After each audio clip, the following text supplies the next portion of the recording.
찬송가 430장 드리겠습니다.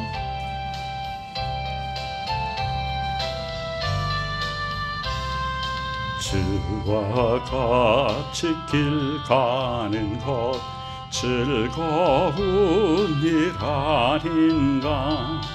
우리 주님 걸어가신 발자취를 밟겠네. 한 걸음 한 걸음 주 예수와 함께 날마다 날마다 우리 걸어가리. 어린아이 같은 우리 미련하고 약하나 주의 손에 이끌리어 생명길로 가겠네. 한 걸음 한 걸음 주 예수와 함께 날마다 날마다 우리 걸어가리. 꽃이 피는 들판이나 험한 골짜기라도 주가 인도하는 대로 주와 같이 가겠네. 한 걸음 한 걸음 주 예수와 함께 날마다 날마다 우리 걸어가리. 옛 선지자 에녹같이 우리들도 천국에 들려 올라갈 때까지 주와 같이 걷겠네. 한 걸음 한 걸음 주 예수와 함께 날마다 날마다 우리 걸어가리. 아멘. 하나님 아버지 은혜 감사드립니다. 오늘도 저희들을 하나님의 손안에 붙잡아 주셔서 하루 종일 주의 보호하심 따라 살게 하여 주시고, 이 저녁 시간에 하나님 아버지 앞에 나와 우리의 삶을 보이고 하나님 아버지 앞으로부터 주시는 말씀을 받고 하나님 아버지의 은혜와 능력 가운데 살 수 있도록 저희들을 불러주심을 감사드립니다. 항상 주만 의지하여 주께서 부르실 때에 즉각 응답하여서 예수 그리스도의 진정한 제자로서의 삶을 살아갈 수 있도록 축복하여 주옵소서. 주 예수 그리스도와 손잡고 한 걸음 한 걸음 주님과 함께 동행하여 승리하는 삶의 열매 맺을 수 있도록 축복하여 주시옵소서. 우리 구주 예수 그리스도의 귀하신 이름으로 간절히 기도드리옵나이다. 아멘.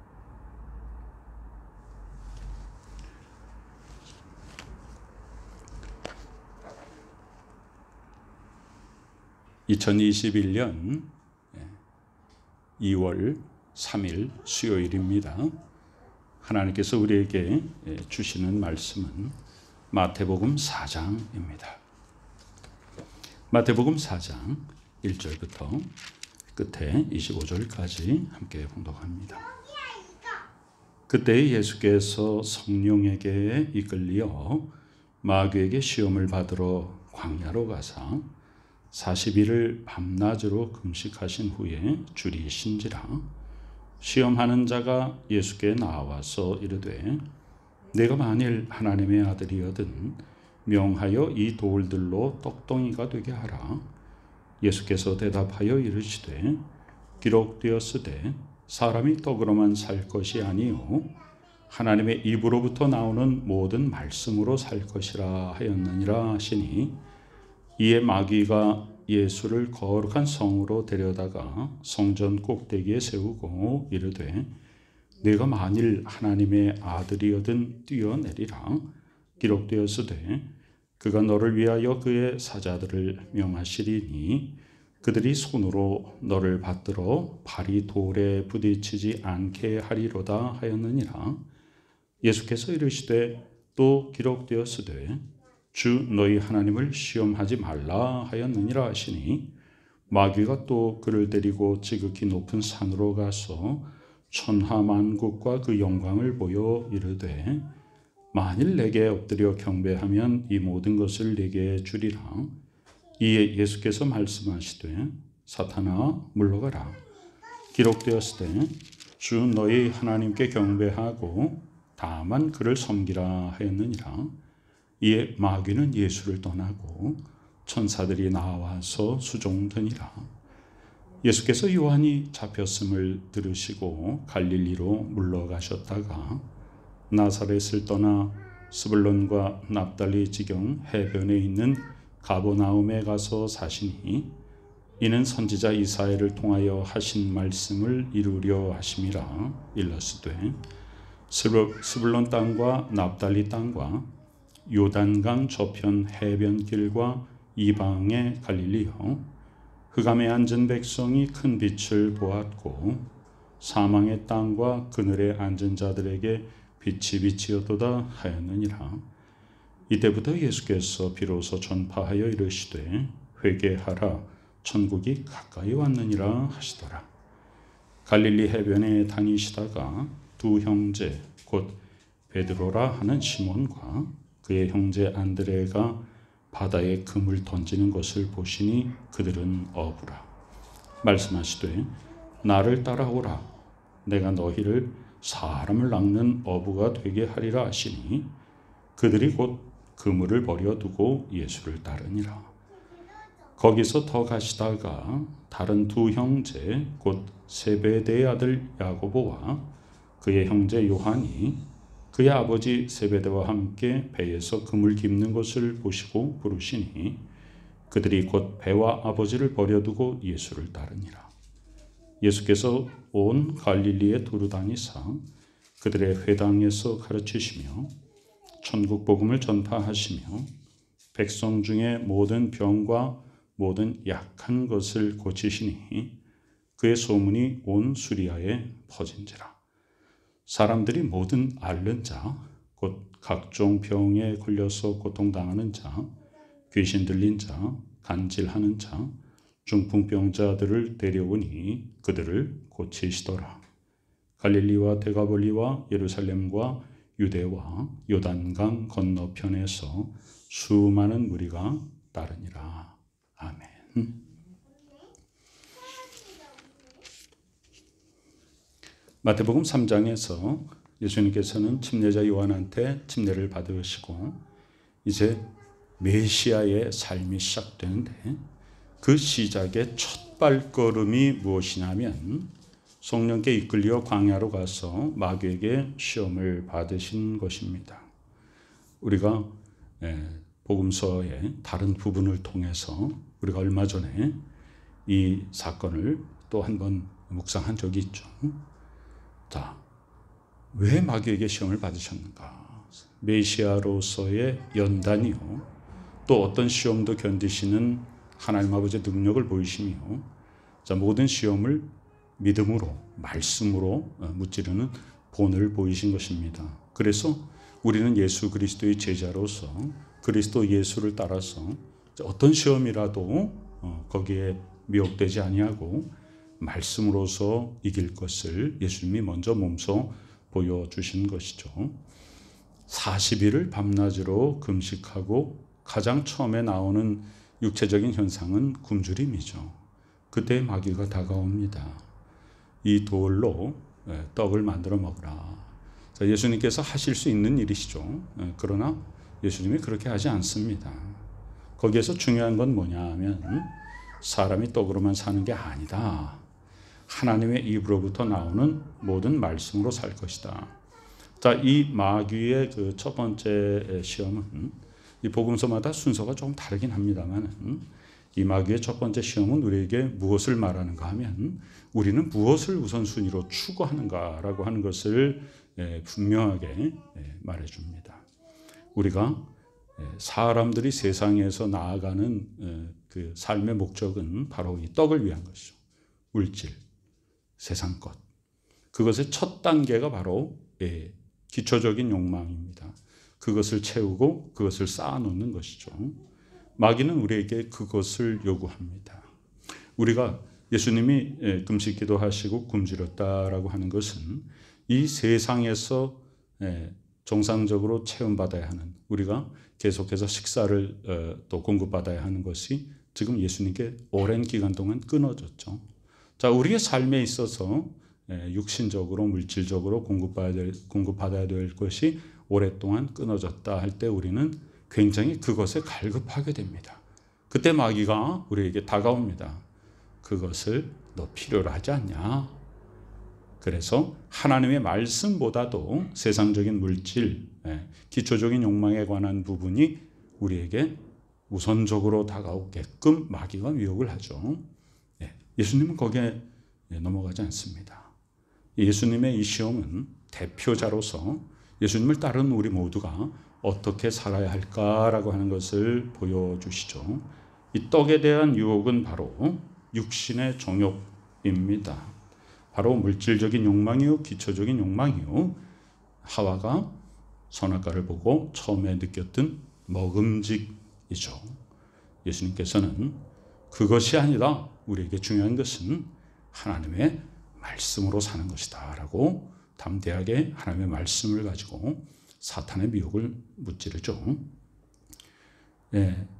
우리가 그 마태복음에 대해서 처음에 전제하고 설명했다시피 마태복음은 구약 성경이 제일 많이 인용된 복음서입니다.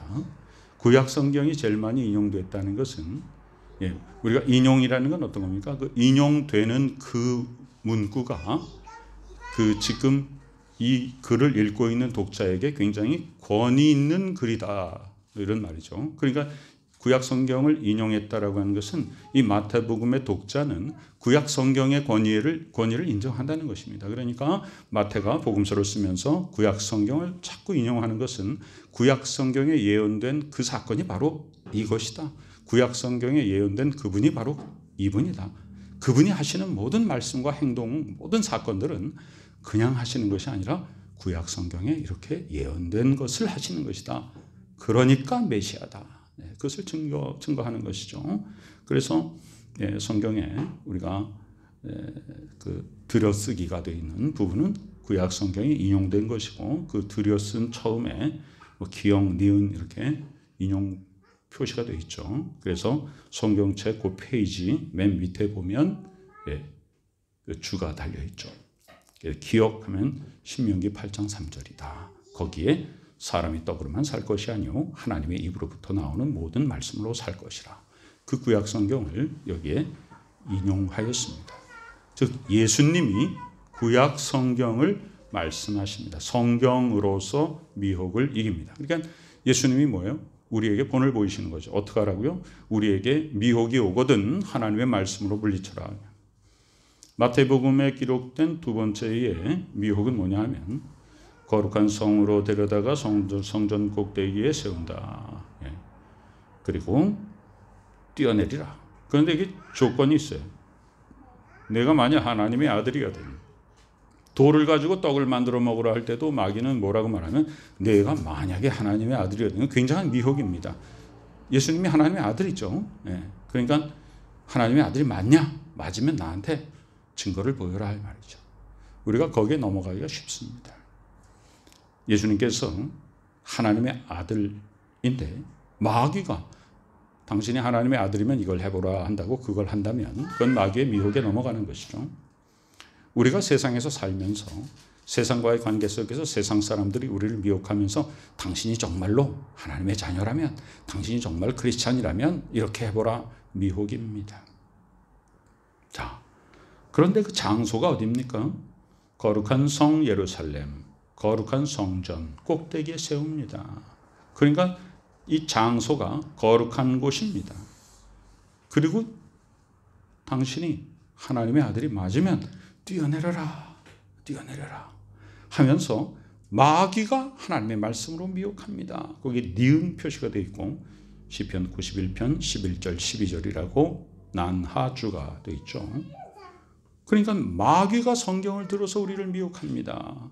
그러니까요, 회방하는 자들, 악한 영들, 특별히 이단들 뭘 가지고 우리를 미혹합니까? 하나님의 말씀 성구 하나 딱 따가지고 자기 마음대로 해석해서 우리에게 미혹합니다. 그러면서 뭐라고 말해요? 야, 이거 하나님의 말씀에 이렇게 기록되어 있잖아. 미혹입니다. 거기에 뭐라고 기록되어 있어요? 하나님께서 하나님의 사자들을 보내서 발이 돌에 부딪히지 않도록 보호해 주실 것이다 라고 써 있으니까 한번 뛰어내려보라. 예수님께서 또 신명기 6장 16절의 말씀으로 미혹을 물리치십니다. 주 너의 하나님을 시험하지 말라. 자, 하와가 선악과를 보고 두 번째 느낀 그 미혹의 느낌이 뭐냐? 보암직하다. 보암직. 남북에 좋아 보이는 것입니다. 안목의 정욕입니다. 이것은요, 이 말초적인 욕망보다는 더 고차원적인 미혹이죠. 명예, 출세, 남에게 부러움을 사는 거, 높은 데서 딱 뛰어내려서 천사가 와서 발을 딱 받치니까 얼마나 멋지겠어요. 그런 욕망입니다. 남 앞에 잘 보이라고 하는 것, 출세하는 것, 권력을 가지는 것입니다. 자, 마지막에 지극히 높은 산으로 가서 마귀가 천하 만국과 그 영광을 보여줍니다. 네가 내게 엎드려 경배하면 네 모든 것을 내게 주리라. 근데 여긴 무슨 말이 없어요? 만일 네가 하나님의 아들이었더니란 말이 없습니다. 이제는 그 말조차 하지 않고 이제는 완전히 무엇으로? 하나님께서 마귀에게 잠깐 공중 권세를 주셨습니다. 그러니까 마치 이 세상에 있는 모든 물질과 권세들이 마치 마귀의 것처럼 착각되어지는 거죠. 왜 그렇습니까? 추수 때 알곡과 가라지를 나누기 위해서 지금 알곡과 가라지가 같이 자라고 있습니다. 거기에 마귀가 마치 왕노릇 한 것처럼 잠깐 지금 심판 때까지 하나님이 놔두시는 거죠. 마귀는 이때를 노립니다. 마귀에게 영혼을 팔아먹게 되면 그의 영혼은 멸망받게 되지만 이 땅에서 마치 물질과 명예를 누리는 것처럼 착각하게 만드는 것이죠. 그래서 예수님께 절하라. 그러면 내 권세다. 이게 지금 세상에서 누리는. 그렇죠. 여러분, 세상에서 우리가 물질 만능주의, 물질 우선주의, 권력 지향주의, 인본주의, 사람이 사람을 밟고 그 위에 올라서는 것, 이런 모든 것이 다 누구의 권세에서 나온 거냐? 마귀의 권세에서 나온 것이죠. 그러니까 나에게 절하면 이것을 누리게 해주겠다는 거예요. 예수님께서 말씀하십니다. 사탄아 물러가라. 주 너희 하나님께 경배하고 다만 그를 섬기라. 이렇게 말씀으로 물리칩니다. 이에 마귀는 예수를 떠나고 천사들이 나와서 수종들었다. 자, 우리는 마태복음 3장에 나오는 예수님께서 침례를 받으신 그 순종, 이것이 왜요? 모든 믿는 자들에게 본을 보이시는 것이고, 그 다음에 두 번째 마귀에게 시험을 받으시는 것은 예수님을 믿는 자들이 이 세상 속에서 어떤 종류의 어떠한 강도의 시험을 받더라도 능히 말씀으로 물리칠 수 있도록 예수님께서 먼저 본을 보여주신 것입니다. 그리고 이제 본격적인 공생애가 활동이 시작이 되죠. 그런데 이제 다른 복음서에는 나오지 아니하는 스불론 땅, 납달리 땅, 요단강 동편 땅, 해변길 이방의 갈릴리. 자, 여기는 갈릴리 호수의 동편입니다. 그러니까 거기는 어떻게 됩니까? 이방 지역이죠.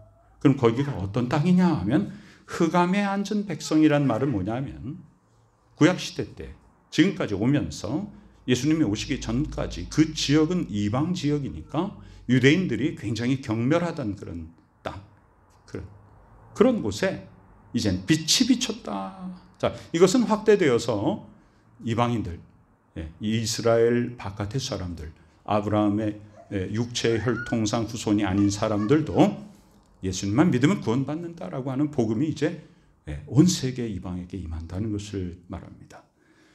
흑암에 앉은 백성이 빛을 보았다. 큰 빛을. 사망의 땅과 그늘에 앉은 자들에게 빛이 비추었다. 예수님은 이 땅에 요한복음 1장에서 말하듯이 어두운 세상에 빛으로 오신 예수님입니다. 그래서 어두움의 자리에 가서 빛을 비치시는데요. 여기서 말하는 어두움의 자리라는 것은 바로 기득권을 가진 유대인들에 의해서 어두움 취급을 당하던 사람들, 소외되고 멸시당하던 그곳에 가서 예수님이 빛을 전하시는 것입니다. 자, 17절에 보면 이때부터 예수께서 비로소 전파하여 이르시되 회개하라 천국이 가까이 왔느니라. 바로 마태복음 바로 요 전에 3장에서 침례자 요한이 요단강에서 침례를 베풀며 선포한 메시지 똑같죠. 회개하라 천국이 가까이 왔느니라. 그래서 우리는 이 침례자 요한과 예수님의 복음 선포, 회개하라 천국이 가까웠다라고 하는 위기의식, 죄의 인정, 죄의 인식, 회개의 촉구, 이것이 가장 우리에게 절실히 필요한 것이죠. 자, 그 다음에 예수님께서 하신 것이 무엇인가? 제자들을 부르신 것입니다. 갈릴리 해변에 다니시다가 두 형제, 곧 베드로라 하는 시몬과 그의 형제 안드레가, 자, 다른 복음서와의 내용을 이렇게 종합해 보면 제일 먼저 예수님의 제자가 된 사람이 베드로의 동생 안드레죠. 그래서 안드레가 먼저 예수님의 제자가 되고 그 안드레가 예수님을 그 형에게 소개하게 되죠. 그럴 때 예수님이 나를 따르라 하며 뭐라 그래요? 내가 너희를 사람을 낚는 어부가 되게 하리라 그랬으니, 이 마태복음 19장에 의하면 우리가 흔히 베드로 한 명에게 한 것처럼 알고 있지만 베드로와 그의 동생 안드레에게 같이 너희가 이제는 고기를 낚는 어부가 아니라 사람을 낚는 어부가 되게 하리라 이렇게 말씀하시고 부르시는데요. 그들이 뭘 하고 있어요? 바다에 그물을 던지고 있었다. 그런데 20절에 그들이 곧 아주 중요하죠. 지체하지 아니하고 제가 가서 장례를 지내고 오겠습니다. 제가 가족에게 인사하고 오겠습니다. 이것이 아니라 즉시 따랐다. 뭘 버렸습니까? 즉 그물을 던져서 고기를 잡고 있다. 그 그물을 버려두고 예수님을 따랐다. 그 다음에 조금 더 가시다가 다른 두 형제를 만났다. 곧 세베대는 배를 가지고 있는 유지 부자예요. 배의 주인입니다. 그의 아들 야고보와 그 동생 요한을 부르십니다. 그의 아버지 세베대와 함께 배에서 그물을 깁는 것을 보고 부르셨다. 나를 따르라 부르십니다. 그랬더니 그들이 곧 배와 아버지를 버려두고 예수를 따랐다. 아브라함이 창세기 12장에서 떠나라, 내 고향 땅 아비 집을 떠나라. 그것이 무슨 뜻이에요? 지금까지 살아왔던 그 삶의 기반, 세상적인 기반, 물질의 기반, 어떤 세상에서의 영향력, 기득권, 이걸 다 버리라는 것입니다. 그런데 베드로와 요한은 가난했기 때문에 남의 집에서 그 삭군으로서의 그 고기를 잡아서 삭슬 받는 사람들이었고, 이 야고보와 요한은 선주집의 아들이었으니까 그의 어떤 배경이 다른 것이죠. 그런데 베드로와 야고보는 가진 것이 별로 없었기 때문에 버릴 것도 별로 많지 않았죠. 그냥 그물만 버리면 됐습니다. 그런데 야고보와 요한은 버릴 게 많습니다. 배를 버려야 합니다. 여러분, 그물과 배의 그 물질적인 그런 그 차이라고 하는 것은 엄청난 것이죠. 그래서 많이 가진 자는 많이 버릴 게 많습니다. 부자 청년이 네가 율법을 다 지켰냐? 너에게 오히려 한 가지 부족한 것이 있으니까 내 재산을 다 팔아서 가난한 자를 주고 나를 따르라. 따르지 못하죠. 그가 가진 재물이 많기 때문에 근심하면서 돌아갔다 했습니다. 그렇죠? 그런데 야고보와 요한은요, 곧 마찬가지예요. 22절에 그들이 곧 고민하지 않습니다. 고민하지 않습니다. 즉시 배와 아버지를 버려두고 뭐 아버지를 버렸다 그래서 아버지를 유기했다가 아니라 아버지가 가지고 있는 모든 재산과 사회적인 어떤 영향력들, 자기가 지금까지 그런 재력가의 집안에서 자랐던 모든 배경, 이걸 다 버리고 예수님을 따랐다는 것이죠. 그래서 이제 예수님께서 온 갈릴리에 두루 다니시면서 예수님의 3대 사역, 첫 번째, 회당에서 가르치시며 천국 복음을 전파하시며 백성 중에 모든 병과 모든 약한 것을 고치시니, 이것이 예수님이 이 땅에 오셔서 하신 3대 사역입니다. 첫 번째, 회당에서 가르치셨다. 가르침의 사역입니다. 그 다음에 천국 복음을 전파하셨다. 전파, 복음 전파의 사역입니다. 이 두 가지는 상당히 비슷한 것은 사실이지만 차이가 있습니다. 가르치신다는 것은 무엇이냐면, 여기 보면 회당에서 그랬습니다. 가르치신다라는 것은 가르침을 받으러 온 사람들에 대한 가르침입니다. 이미 뭔가 믿음에 대한 그런 구도자로서의, 또 미리 어떤 말씀의 지식이나 이런 것들이 있었던 사람들, 예수님께 뭔가 가르침을 받으러 온 사람들에 대한, 그리고 불특정 다수가 아니라 거기에 모인 어느 정도 제한된 무리들에게 깊이 있는 내용의 말씀을 가르치셨다는 것이고요. 천국 복음을 전파하시는 것은요, 어디든지 야외든지 아무리 많은 사람에게든지 선포하는 것입니다. 그래서 우리 믿는 자들도, 교회 사역도 이와 마찬가지입니다. 우리가 교회 안에서 말씀을 가르치고 배우고 하죠. 그걸 교회 밖에서 선포해야 됩니다. 불특정 다수에게 받아들이건 안 받아들이건 선포해야 됩니다. 그 다음에 예수님은 우리가 지금 말하는, 여기 보면 병과 약한 것을 고쳤다. 지금으로 말하면 사회복지적인 그런 일입니다. 연약한 자를 돌보는 일입니다. 규모가 없는 자를 권계하는 일입니다. 힘이 없는 자를 일으켜주는 것입니다. 몸이 아픈 자를 치료하는 것입니다. 약한 자에게 힘을 주는 것입니다. 자, 그랬더니 그의 소문이 온 이 수리아 지역에, 이 온 수리아라고 하는 것은 로마가 식민지를 삼고 거기에 총독들을 파견하고 또 분봉왕들을 세우는데, 그들이 이렇게 그 경계를 세워놓고 구역구역을 나눠놨죠. 그래서 그 수리아 지역하면 거기에 다 이스라엘이 이렇게 포함되는 것입니다. 거기에 그 지역에 퍼졌다. 사람들이 모든 앓는 자, 병에 걸린 자, 고통당하는 자, 귀신 들린 자, 간질하는 자, 중풍병자를 데려오니 예수님이 그들을 고치십니다. 그 소문이라는 건 뭐냐? 자, 예수님이 가르치시고 복음 전파하시는 것에 대한 소문보다는요, 이 세 가지 사역 중에 사람에게 가장 피부로 와닿는 게 뭐예요? 병고침이잖아요. 약한 걸 돌봐주시는 거잖아요. 그 5,000명을 먹이시고 이런 것도 다 이런 사역에 해당이 되죠. 그런 사회복지적인, 우리가 교회에서 또 성도들이 개인적으로 뭔가 세상과의 관계 속에서 활동을 할 때 세상 사람들에게는 무엇이 제일 먼저 와닿습니까? 뭔가 물질적인 것이 생기거나 또 몸에 어려운 것이 고쳐지거나 뭔가 어려운 환경 속에 있는 게 해결되거나 이런 것이 바로 어떤 사회복지적인 측면이죠. 사람들에게 첫 번째로 다가오는 것은 바로 그것이죠. 그래서 그의 소문이 온 수리아에 퍼졌다는 게 무슨 소문이에요? 가면 병 고쳐준다, 그런 얘기입니다. 예수님은 그러나 육체를 치료하시고 오신 것이 예수님의 목적이 아니죠. 육체를 치료하신 것을 무엇을 말씀하시는 거예요? 영혼을 고치시는 분이다라는 것을 말씀하시는 것입니다. 영혼을 고친다라고 하는 것은 무엇입니까? 영혼을 어떻게 고칩니까? 우리의 죄의 문제, 그것을 예수님이 해결하십니다. 어떻게 해결하십니까? 우리의 죄의 결과는 뭐예요? 죄의 삭은 사망이기 때문에 우리는 이제 영원히 멸망해야 되죠.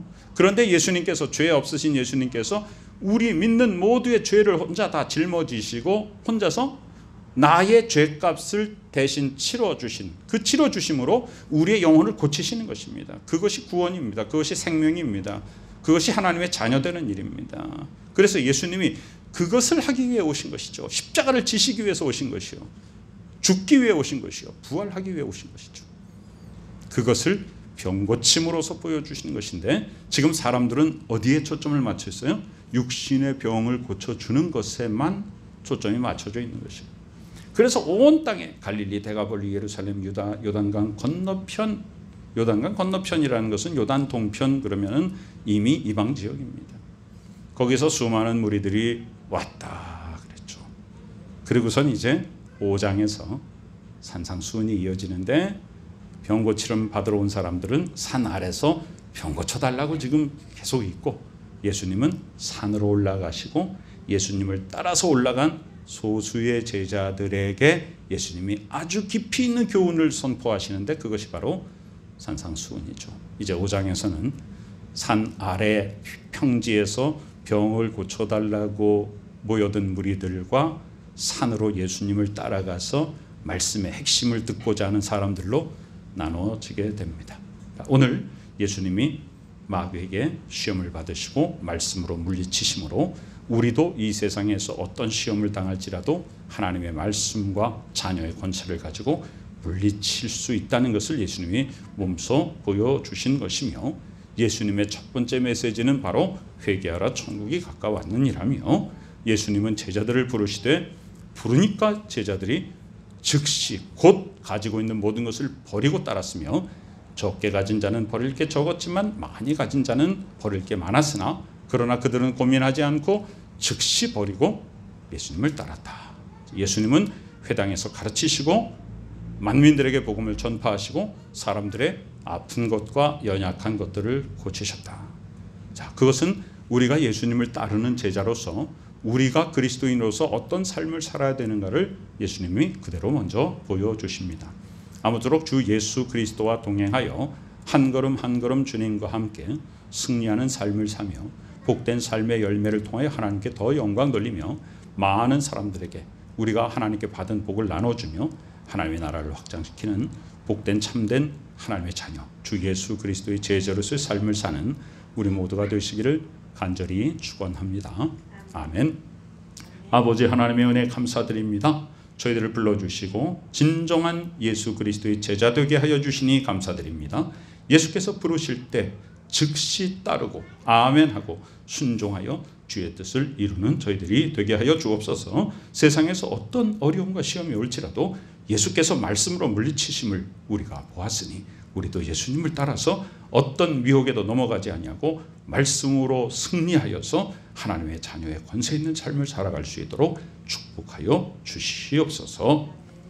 지금은 우리 구주 예수 그리스도 귀하신 은혜와 하나님 아버지의 크신 사랑하심과 성령님의 놀라운 역사하심이 이 시간에 주의 발자취를 따르며 주의 손잡고 한 걸음 한 걸음 주님과 함께 걸어가 예수 그리스도를 닮아가는 삶으로서 말씀 따라 순종하여 말씀대로 열매 맺고 주 안에서 승리하는 열매 맺는 복된 믿음의 식구들의 머리 위에 지금부터 영원까지 함께 계시옵기를 간절히 축원하옵나이다.